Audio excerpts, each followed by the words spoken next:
Каква е разликата между старата администрация, подчинена на Москва, и новата, подчинена на Брюксел? Знаете ли, казва народа, не е луд, който изяжда зелниците, които му ги дават. Това народ би трябвало най-накрая да прогледне и да престане да отива да ги избира и да гласува. Моля, уважаеми колеги, туристическия апарат, покажете народа, за който говори господин Георги Константинов. Народа, който преди една седмица излезе пред на площад Александър Невски. Моля, коментирайте тези кадри, които виждате. Вие като един най-известният български анархокомунист, как коментирате митинга, тъй като споменахте народа на площад Народно събрание миналата седмица? Вижте, преди да кажа какво мисля за митинга, бих искал да обърна внимание на зрителите върху нещо друго.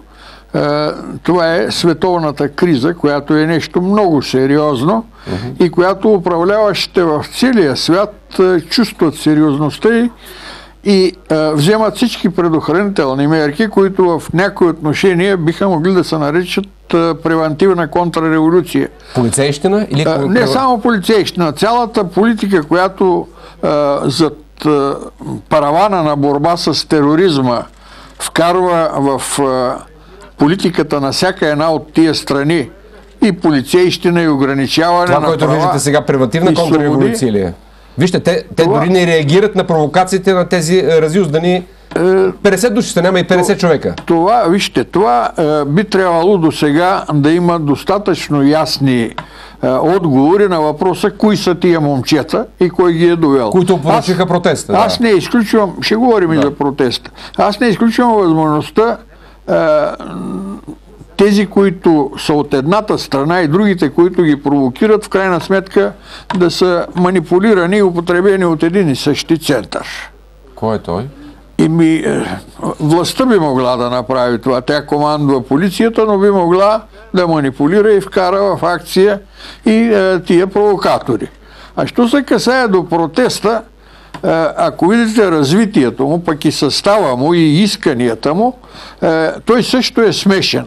Започна с 3000 души, след това 1300 и на финала вчера бяха 100 човека с абсолютно разнороден състав, липса на всякаква яснота на исканията, да не говорим за стратегия, тактика на борба, за средства на тая борба, за начин на извоюване на права и свободи. Ние сме много далече от всичко това. Сега бихте ли коментирали новина от днес? Тези момчета, които виждате, но не тези, които се бият, това са провокаторите, тези, които стоят отзад, нормалните, младите хора на България, които ние трябва да подкрепяме, аз съм съгласен с тях, но те са на втора линия. Днес са дали пресконференция в БТА и са заявили следното. Моля на фона на тези кадри да коментирате. Те предлагат днес на тази пресконференция да се въведе пропорционална избирателна система с мажоритарен елемент и патрон на това да бъде, сега внимателно слушате, патрон на това да бъде Георги Първанов. Сега какво е това? Георги Първанов да е патрон на тази система. Аз затова ви казвам, че те се оплакват от това, че бяха бити. И е верно, че бяха бити, но може би още много пъти трябва да ги бият, за да се осъзнаят.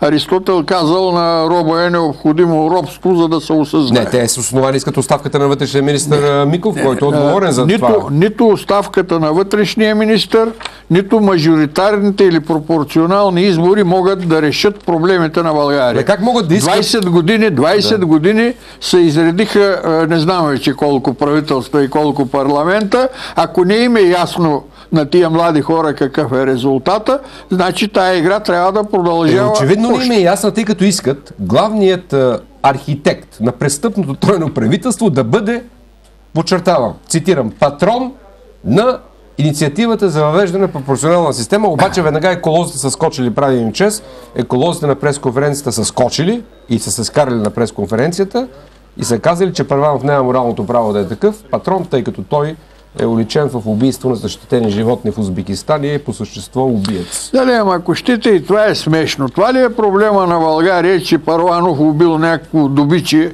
в Казахстан? Ние сме потънали до гушата в мизерия.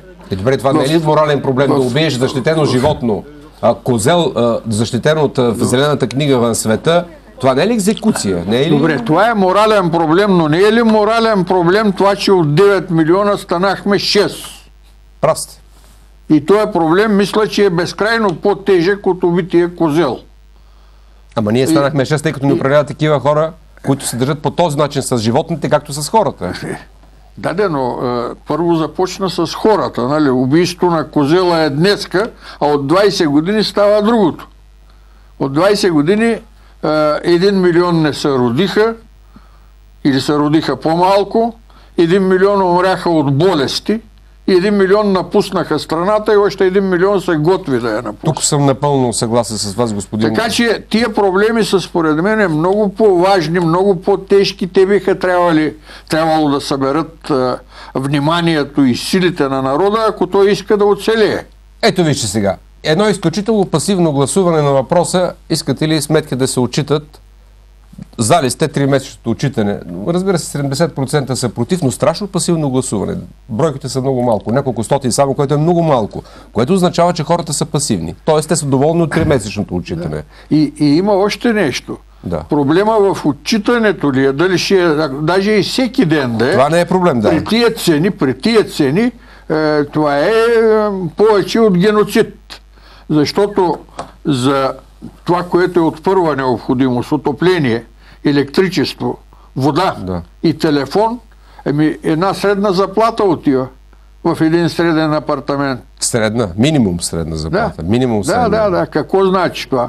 Добре, и как възприемате вие като човек, живял толкова дълго в Франция, че чешка държавна компания приватизира българското държавно електроснабдяване? Това не е ли най-голямата икономическа перверзия с много страшни икономически последици? Това е така, но бих искал и нещо друго да кажа. Ако приватизацията се извършваше от български патриотични капиталисти, щеше ли да има някаква разлика? О, Господи, колко сте прав. Може би ще да бъде по-страшно. Знаете ли, много сте прав. Къде е тогава изхода? Изхода е, аз съм го повтарял много пъти. Кажете. Само, че преди да се стигне до този изход са необходими много стъпки. Най-напред е необходимо осъзнаване на състоянието на страната, на народа, на проблемите й, след осъзнаването организиране, след организирането изработване на ясна програма, на стратегия, на тактика, на методи, на средства, след това влизане в борба, не от този род. А какъв род борба? Борба, която в крайна сметка зависи от стоящите от другата страна на барикадата. Те определят средствата на борба. Как разбирате борбата? На улицата, в парламента или заедно и на улицата и в парламента? Легална, нелегална? Аз смятам, че в парламента на никоя страна никакви въпроси не са били решавани до сега.